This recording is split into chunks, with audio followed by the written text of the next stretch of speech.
Hello ladies, I'm so blessed that you came today. Would you please click the link in the description box below the video on the channel and go to the place where I have embedded this video so that you can see the rest, see some of the links maybe that I mentioned, and maybe a few pictures around the manse and away from the distraction of YouTube.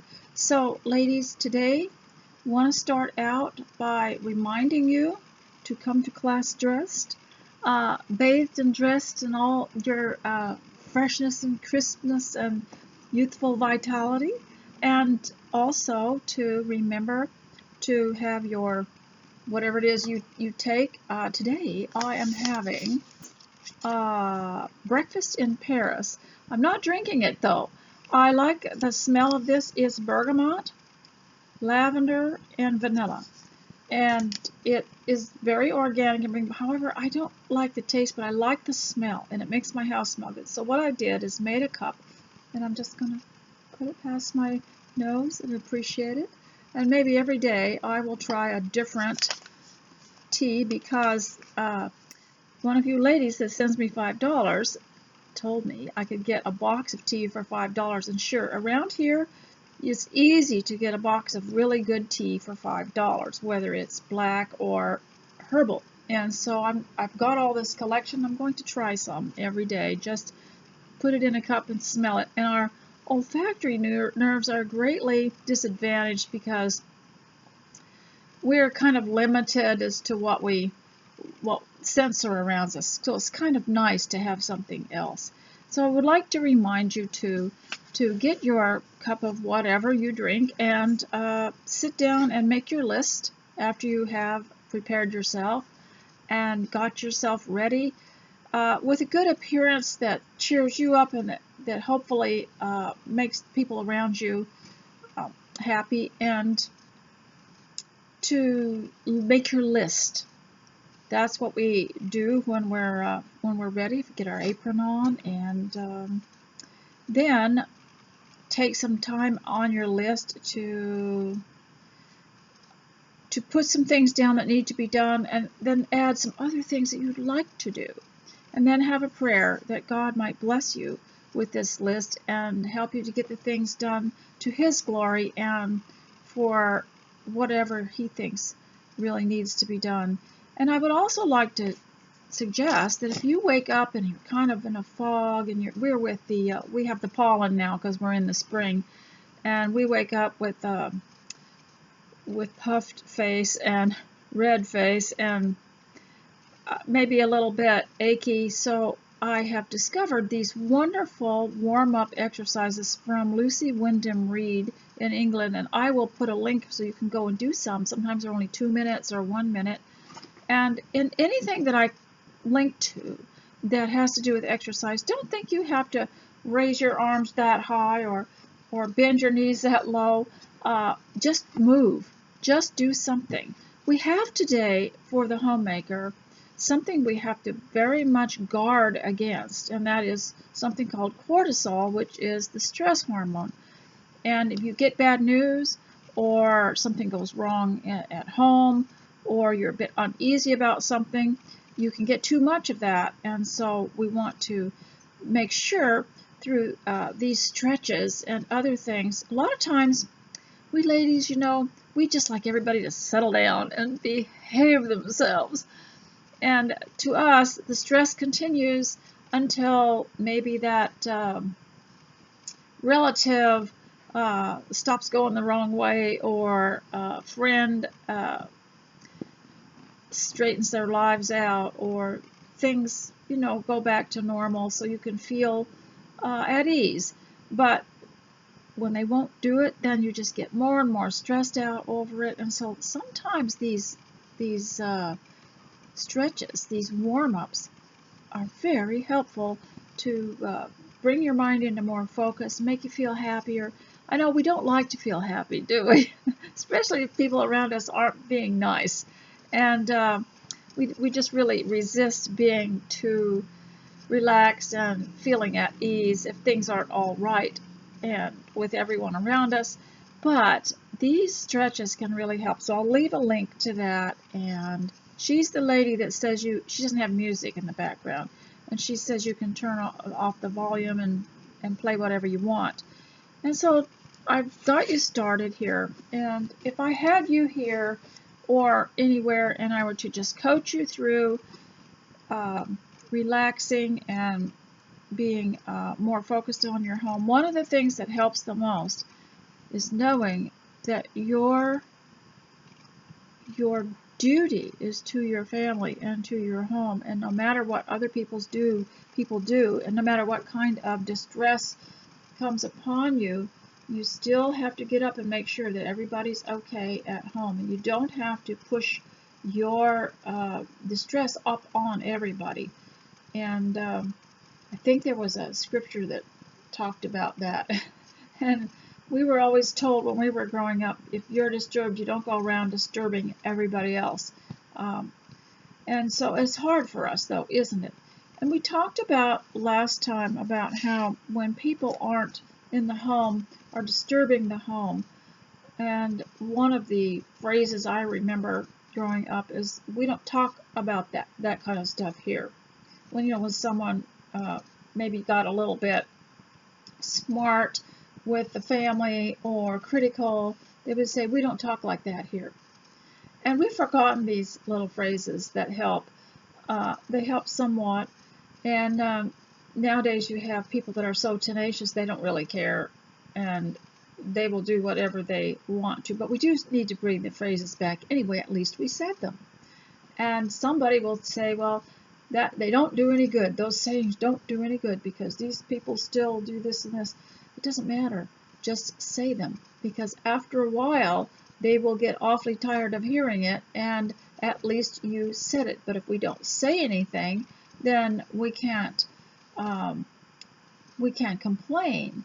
So here's another phrase, and it's at the dinner table. There's nothing new under the sun. People used to get quite gross or crude or unappetizing with their behavior at the table or their rude remarks. And so someone would say, not at the table. You don't make graphic descriptions of something that's unappetizing or cringeworthy, and you don't chew somebody else out or speak loudly to someone or stage a scene, because someone would say, not at the table. And you'd get sent away, wouldn't you? You'd have to go out on the front porch by yourself if you were too disturbing. And these are kind of the things that are disturbing the home now. But the homemaker has to figure out a way to reduce the anxiety that comes with it if it happens to her. And she has to develop a strong set of values so that she can keep her home in peace. Especially if she's raising children, you need to be careful who's coming in and what they're saying, what kind of atmosphere they're bringing in. And these children don't have anyone to stick up for them but you, so you need to really keep some of these people away from your family if they are influencers. And so another thing for the home I want to remind you of is that your thoughts are going to guide your feelings. So that's why the Lord said in several places in the Word of God to guard your hearts and minds, and to keep your heart and to guard it, because that is what is, heart meaning like the core of your being, of yourself. And the other thing that I had reminded you in a few videos back was that when you have people in the home or people related to you that are very disappointing, and it very much is a bad influence, you have to remember to be whatever you wanted them to be. And so you just keep on doing what you're doing, that you wanted them, a way that you wanted them to follow, and you just do more of it. I have several friends who are in the caregiving business, and they have learned about personal care, how important that is in response to the amount of stress that caregiving causes. They have to increase their personal care. and your personal care are things like I was mentioning to you before, your prayer time, your tea time, your creative time, your exercise time, your singing time, and all these things that buffer you from this stress. I don't quite know where I'm going to start today. I have so many crazy notes around here. But I would like to say that don't let these startling things that are reported in the world or amongst your family members, don't let any of these things cause you to go into a slump in your life. You get up, you get bathed, you get dressed anyway, you fix yourself up, you fix your hair up, you get your tea, you make your list, you pray, you do your exercises, and then you do your creative things or your housework or whatever you want to do, but just increase that personal care in balance with the stress that you seem to be receiving about anything. I mean, we are often, as homemakers, when we are most at peace is when things are orderly and when people are orderly. And so I don't know if you remember, I had read this little book to you. It was called When Queens Ride By. It had two different authors. I think one was a pen name and one was one was somebody else. But it is now online on a YouTube video that someone reads, and I have her link on my sidebar, and I will try to include that because she reads this little play, and it's called When Queens Ride By, and it was about a woman. I remember last time I was talking to you about the temptation that girls and women have to leave their home and get a part-time job for spending money, and how that can just lead to one thing leads to another, one day leads to 2 days, 2 days leads to 3 days, and then they get soft on it when they have their own children and they say, well, I worked outside the home at lots of different jobs and I turned out okay and I'm a homemaker. But you never know what kind of seed that it plants. And we also have to be careful, young girls, I'm talking to you, what kind of example you're showing your friends who thought you believed in the keepers at home and the woman being the guard and the guide of the home and the manager of the home. And you have to be careful when you step aside from that and go do something else, what kind of relationship it's going to cause between you and others, and if it's going to offend them or if it's going to lead them astray. Some people will have a friend and they just really do enjoy the fellowship with that friend, and that friend and them keep each other on the right track as far as being feminine and homemakers and homeschoolers. And then one of them decides to just give it all up and go the other way, and then the other one sort of falls into a slump. So we've got to be careful what we do because of the effect that it has on other people. I know that more than anything, and there have been several times in my life I look back in horror thinking, did I do that? But I get up quickly and I recover and I go back to the way I was supposed to be. And it's like a friend of mine told me, her daughter was telling her, oh, Mom, you used to do this and you used to do that. And she said, yes, but that was before I knew better. And when I know better, I do better. So one by one, she put aside some of the things that she was doing that weren't helping her to have a happy home. And so this story, I just wanted to relate it to you. I related in the Bible to you that a lot of people will use the women mentioned in the Bible as examples of women who had careers. And maybe some of them did have careers. You could probably go into ancient history and show that whole societies were full of women who worked in careers, and it could be true. But it's very interesting how God did something really special for the ones who are followers of Christ. He put a couple of little things in here that says that the followers of Christ, the women, would be keepers of the home. And in several spaces, he said they should get married and they should have children. Otherwise, they will be tempted to wander around and do other things. And so the home is a stabilizing concept. And it's interesting that even though maybe the world was that way and women were out working, you could probably find literature, you could probably find ancient evidence that many women worked, but it was also a problem because it didn't make the home strong. And so God, in his wisdom, created a little section for us in the scriptures that made the Christian women have a role that set them apart, made them shine, gave them protection, gave them comfort, and also guarded their health, guarded their minds. And that's why the home can be so much more than we think it is. It isn't just about housekeeping. It's about it being the center for manners, let's say. Manners, well, we want to talk about manners because you can say that, when you're at home, everybody lets down, they start insulting each other, and that's okay because this is our home. And then you can slip up when you're out there.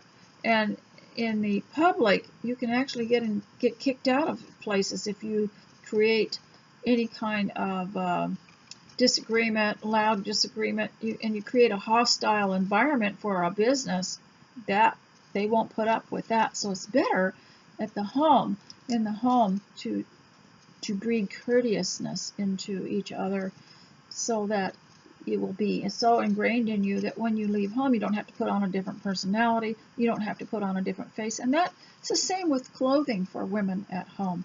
If you'll dress up first thing in the morning, you don't have to change to go out. And what I have shown you on the dress form every now and then is the dress I'm wearing with the apron on it for when I'm home.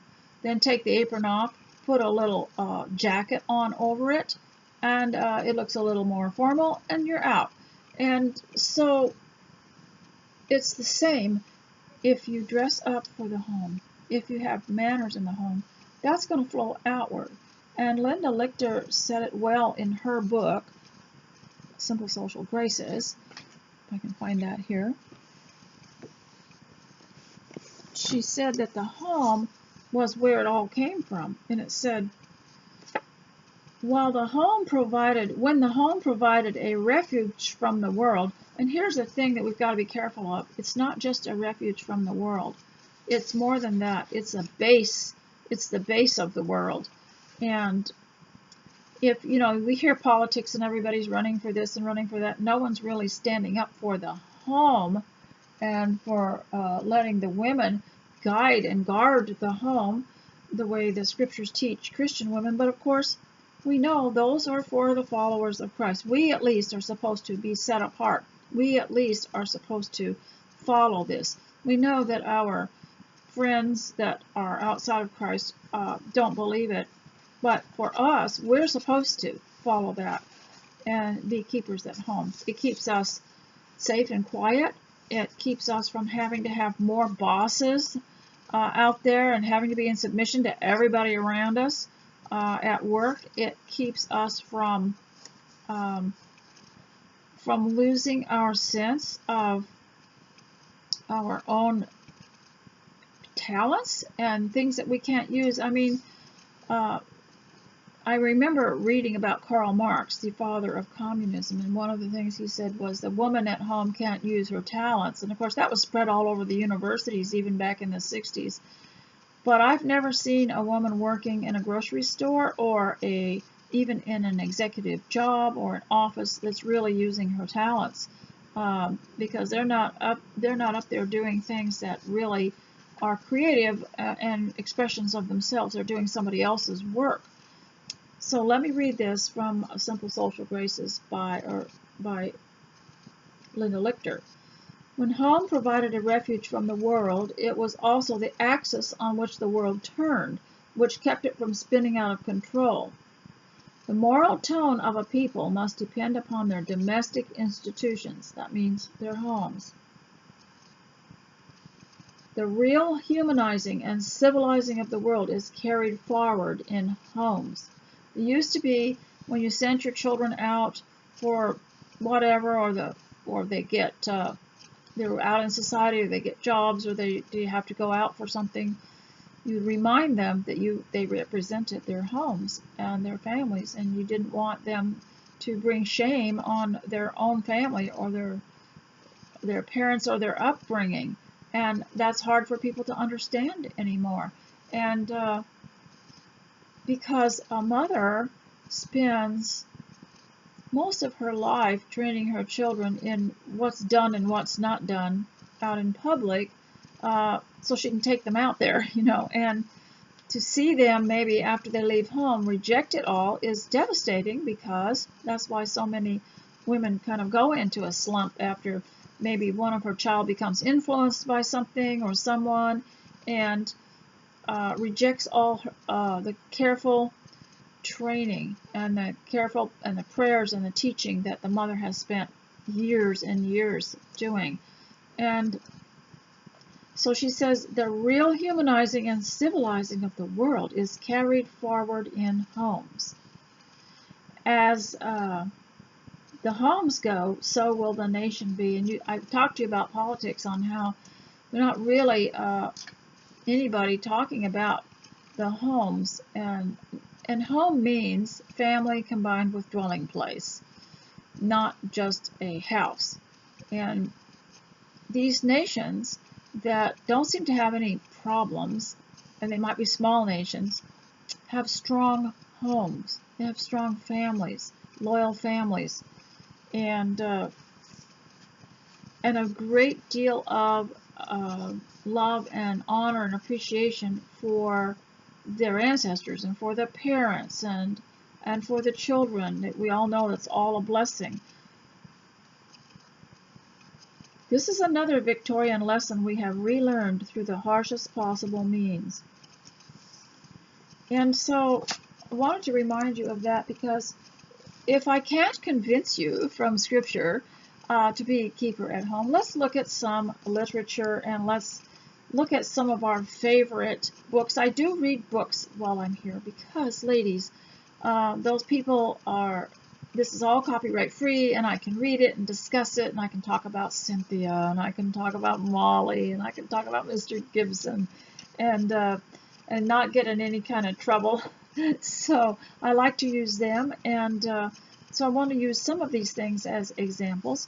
But the point that I've tried to make in the past is that no matter how you can prove that now it's okay for women to work, that women always worked, that were in ancient times they worked, in other civilizations they worked outside of the home, or they had jobs outside of the home, I'm not going to use that work to provide it. Because remember Mrs. Honeychurch in the book, A Room with a View, she said when Lucy got a little uppity and she wanted to go out to work, which horrified Mrs. Honeychurch. She said, well, I come into my money soon, and I thought I'd get a job in London. And her mother said, with horror, to march about with latchkeys and typewriters and call it work. See, that isn't really work. What's work is here at home. What that is a job.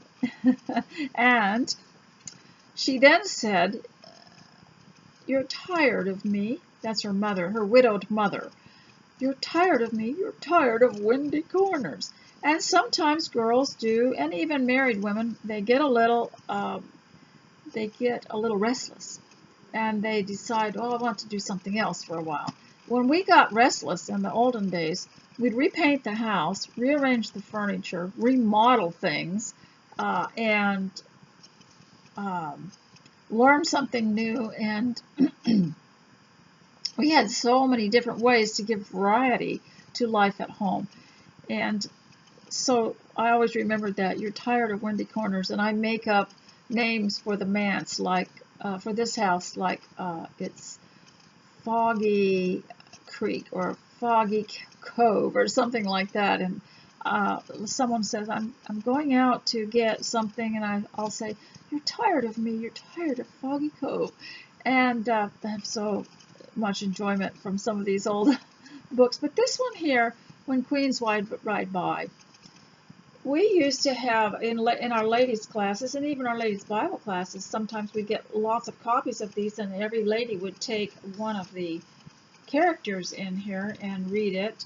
There was a stranger, there was Jenny, there was Jenny's husband, and there was the farmer, and there was the stranger's husband, and there were different people. So we would take these and we'd role play this little play, and what it was about was a woman who was so worried about making money that she neglected her home, and she went out to pick apples on their property, which they were leasing from a farmer.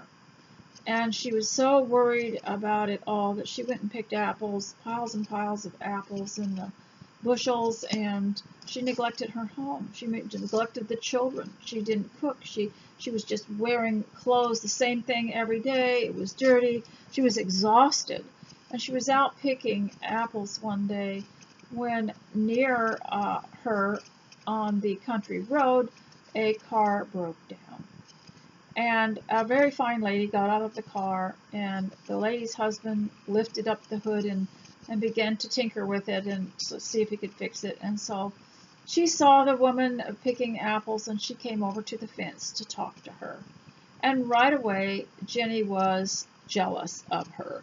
She smelled so nice, she looked so nice, she had a soft voice, and she looked rested and pretty. And so the woman was talking to her, and Jenny was asking her questions, and the woman was saying that her husband had a business and he wanted her to work in this business, but she refused because she knew that he would be tense over it all. They didn't say stress in those days. She said he'd be exhausted, he'd be tense, and he'd be worried, and there couldn't be two of them worried. So she said she would stay home and take care of him and take care of the house. And eventually he worked himself out of all his problems, and he had the courage to do so. And in those days, and it was written in the 1930s, and in those days, I have to tell you, because I knew men that were from that era when I was younger, and the man was extremely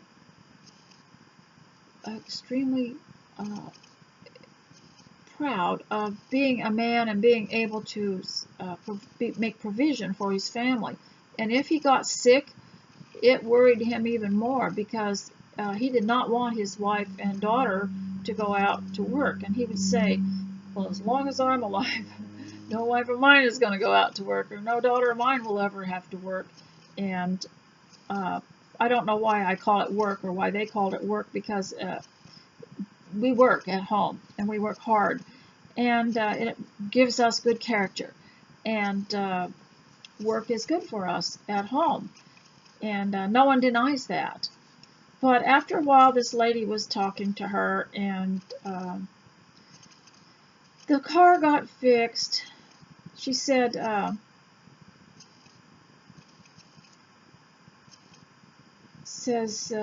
just read here what she said. She said, the stranger said, I'm sorry I annoyed you by saying that. She said, here, let's go back up here.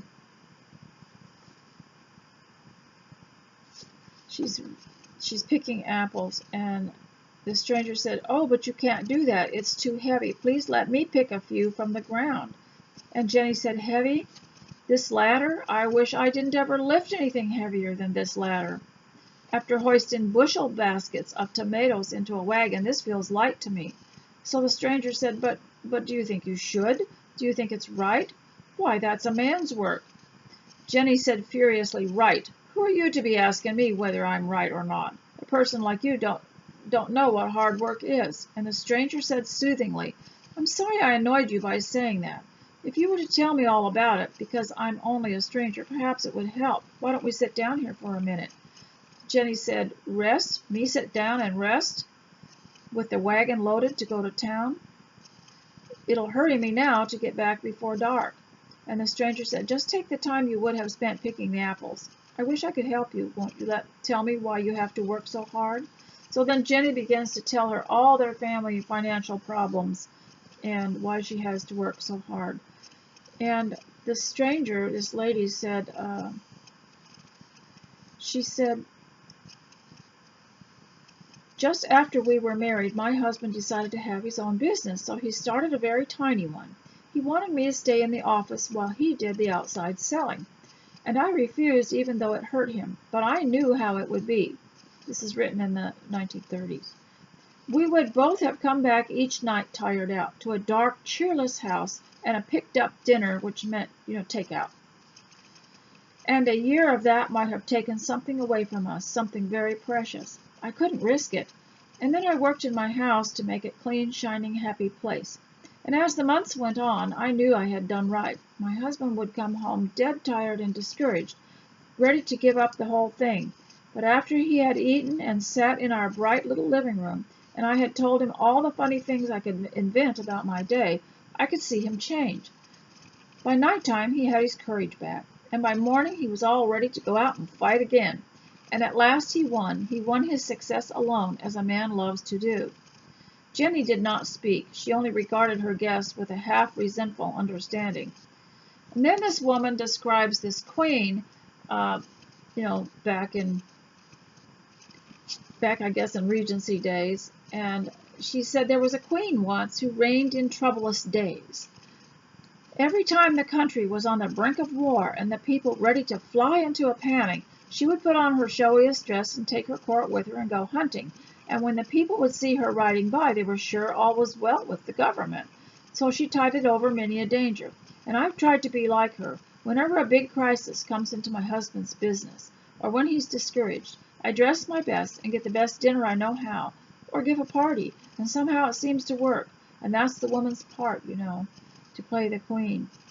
So then her husband honked, the car was ready, and the stranger got to her feet, and she said, "Please don't bother about the apples, I'll just take a few from under the tree."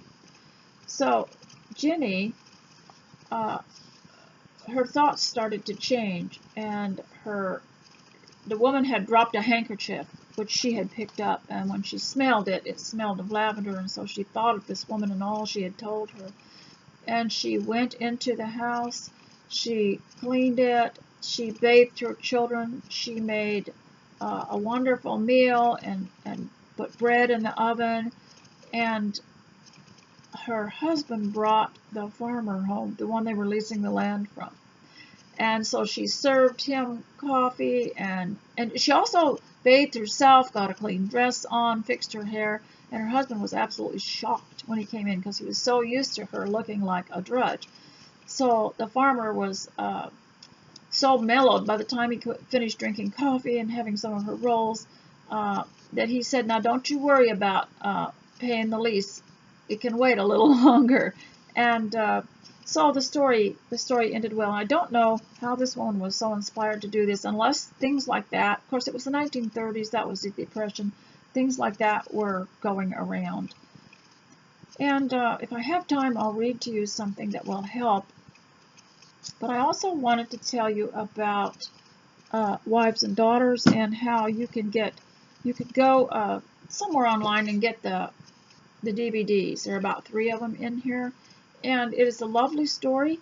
And so we're still watching the first disc, and I'm still reading out of this to you, and I've given you a couple of assignments to read it, and read it to yourself, then read it aloud, and I just read a paragraph at a time. And Elizabeth Gaskell wanted all of her characters to turn out right. She wanted them to learn their lesson and go straight. And so that at the end of the movie, even the ones you thought were scoundrels, you felt sorry for them, and they got their lives, straightened out. But there were tragedies in this story. Molly comes into the story as a little girl without a mother. Her father is the county doctor, country doctor too, and waits on people of all circumstances and wealth. And so now I'm going to read the 3rd paragraph in here. In the last paragraph, I suggested you draw a picture to describe this, to show the description of this room that Molly was in. And this is a story of a girl who seems to have loss after loss, but she has so much patience. And she loses her mother at a young age, and the village ladies watch out for her and take care of her, and they have hired help in the home, and they live modestly. But then she has her father decides to get married again, and she's so sad about that because it was just her and her father. They had their times together. They melted cheese in the fireplace and had cheese and toast, and they had all the things. And the video does it wonderfully. In fact, the more I read this and how it's described, they did a great job following the descriptions. And then he decides to get married again, and the widow lady that he marries has a daughter nearly Molly's age that is totally the opposite of Molly. She's full of, she's impatient, and she's rather vain, and so it causes a lot of stress and havoc in her life. But we'll see what happens here. And notice throughout this book, throughout the movie, throughout the story, that Molly, even though they weren't rich, Molly never had to go get an outside job. And it's the same with this little story that I was reading you called When Queens Ride By. She was merely picking apples off of her own farm, but even that was causing her to neglect her house and to neglect herself and neglect her rest. But she was, I'm sure her husband never told her, well, you'll just have to get an outside job. And yet Molly, you know, she didn't have everything. In fact, her father gave her, he supplied her spending money. Not a great deal, but he supplied her spending money so she could go to a dress shop and get dresses, get clothes for when she went to stay with Mrs. Hamley. And so I'm going to read from Wives and Daughters just while you do a few things. Maybe you need to get ready, and I'll read this to you. We started out the description of the little girl and the room she was in. So 6 o'clock now, the pleasant, brisk ringing of the church bells told that, calling everyone to their daily work, as they had done for hundreds of years. In the town squares, back in years ago, there was a bell that would ring in the morning to, I guess, signify the time. Up jumped Molly and ran with her little bare feet across the room, and lifted off the handkerchief and saw once again the bonnet, the pledge of the gay, bright day to come. Then to the window, and after some tugging she opened the casement and let in the sweet morning air. The dew was already off the flowers in the garden below, but still rising from the long hay grass in the meadows directly beyond. At one side lay the little town of Hollingford, into a street of which Mr. Gibson's front door opened, and delicate columns and little puffs of smoke were already beginning to rise from many a cottage chimney, where some housewife was already up and preparing breakfast for the breadwinner in the family. See, that sets that she probably didn't know when she wrote this what clues that last sentence would give us on how this town would wake up so pleasantly, and the lady of the house was preparing breakfast for the breadwinner. So that, and I've had to explain this several times when we've had foreign visitors where in their country the men do a lot of the housework. We don't require it of our men. If the men are the breadwinners, we want them to have the time to rest and to get ready and to work. And so we homemakers do the homemaking. And a lot of people don't understand that who are from places where this is not common. Let me see what else I can tell you today. Here's another one. See, in history and in some of these stories written in the 17 and 1800s, Stepping Heavenward by Miss E. Prentice. I got 2 copies of this because sometime I'm going to read it with someone, maybe a granddaughter or someone else, and we'll take turns reading the paragraphs. And you'll notice that this young woman, whenever she went away from home, it was to help somebody else in their home. a mother who was sick, or children who were sick, or just sitting with someone who needed comfort or company, and not out in the town working at a job. And I'm sure that these people were, those of you who did that when you were younger back in the day, we were always compensated for it in some way, weren't we? We always had money in our pockets from just some of those jobs that we did, even housekeeping. But I would say probably better if you're homeschooling your children and you're teaching your daughter to be a keeper at home, just be a keeper at home. It's nice to go out sometimes and help someone, but you don't want to get them thinking that this is a job that they can do and they will neglect their own home.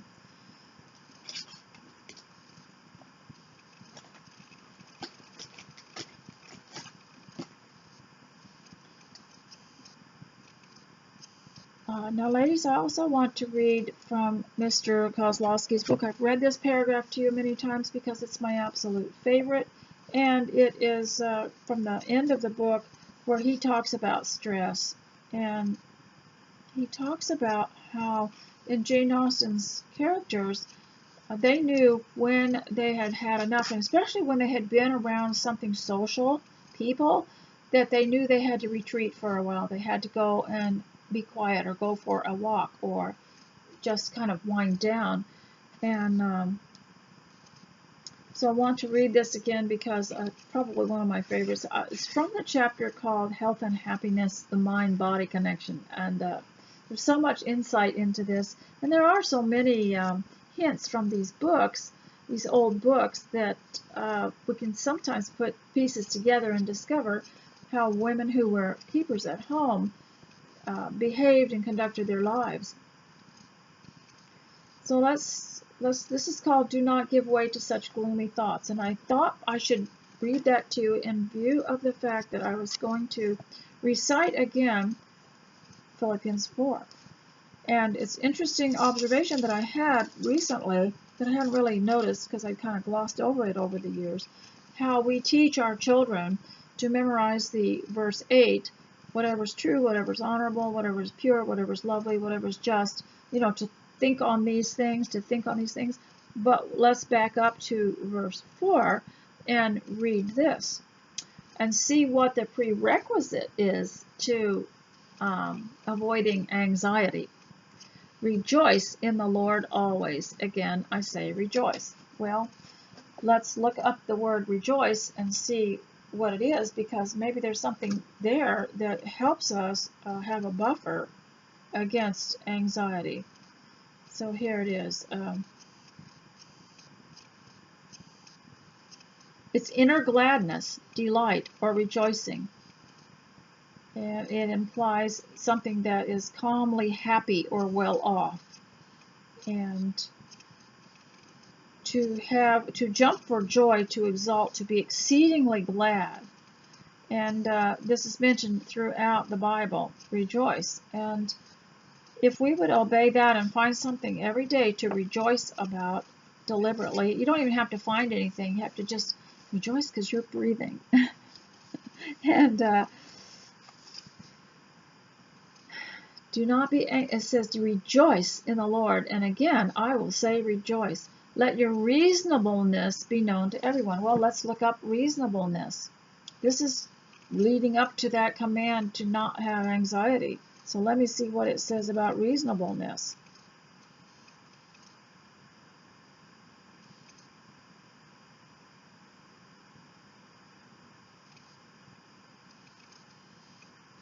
Okay. Oops, wrong one.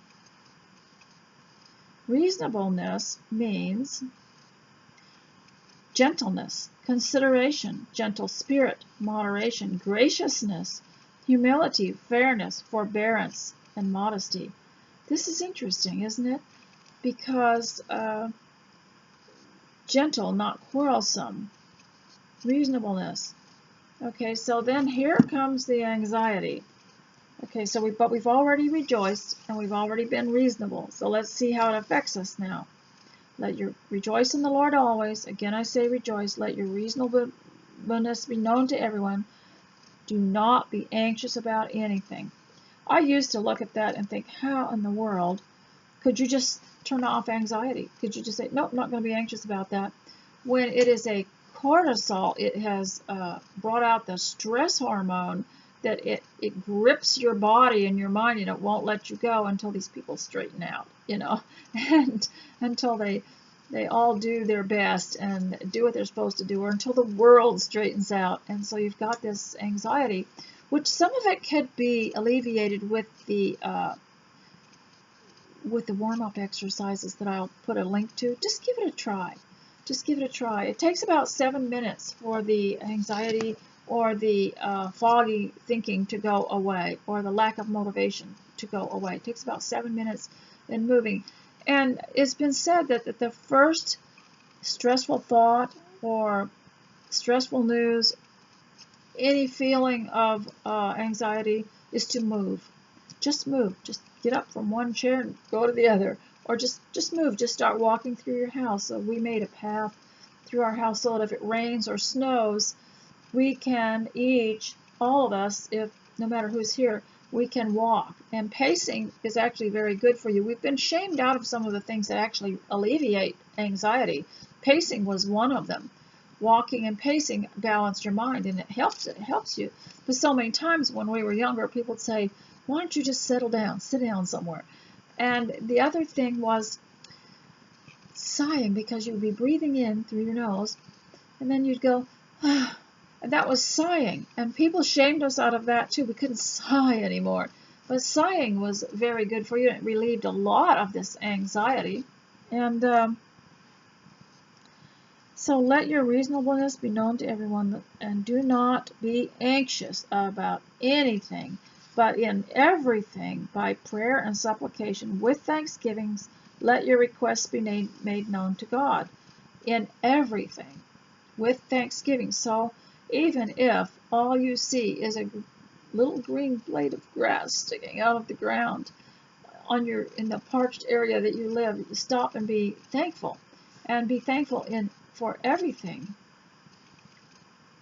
Do not be anxious about anything, but in everything, by prayer and supplication with thanksgiving. So the answer to anxiety is, first of all, rejoice, reasonableness, prayer, supplication, thanksgiving, and making your request known to God. And then look at what the reward is afterward. And the peace of